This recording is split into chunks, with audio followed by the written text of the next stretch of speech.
አምላካችን መጠጋችንና ኃይላችን ነው።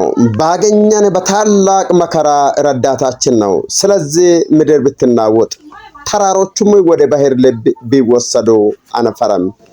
ውሃውኖቹ ተናወጡ፣ ተራሮቹም ከኃይሉ የተነሳ ተናወጡ። የወንዝ ፈሳሾች የእግዚአብሔርን ከተማ ደስ ያሰኛሉ። ልዑል ማደሪያውን ቀደሰ፣ እግዚአብሔር በመካከላ ነውና።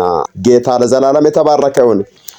አምላካችን መጠጊያችንና ኃይላችን ነው። ባገኘን በታላቅ መከራ ረዳታችን ነው። ስለዚህ ምድር ብትናወጥ ተራሮቹም ወደ ባህር ልብ ቢወሰዱ አንፈራም ብለው የቆሬ ልጆች ሲናገሩ እንመለከታለን።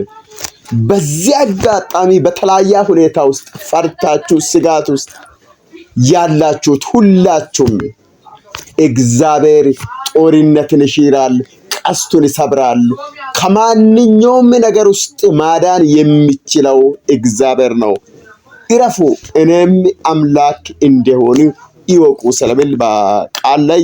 ስለዚህ በማንኛውም ውስጥ ያላችሁት የተወደዳችሁ የአባቴ ብሩካኖች በእግዚአብሔር ታመኑ፣ እምነታችሁን በሱ ላይ ጣሉ፣ እግዚአብሔር ፈጥኖ ይረዳል ነው ያለው በመዝሙረ ዳዊት ምዕራፍ 45 ከቅንፍ 47 ከቁጥር 1 እስከ 11 ያለውን ነው ያነበብኩት። እግዚአብሔር ዘመናችሁን፣ ዘራችሁን፣ ኑሯችሁን፣ አካባቢያችሁን፣ ሀገራችሁን ሁሉ ሰላም አድርግ።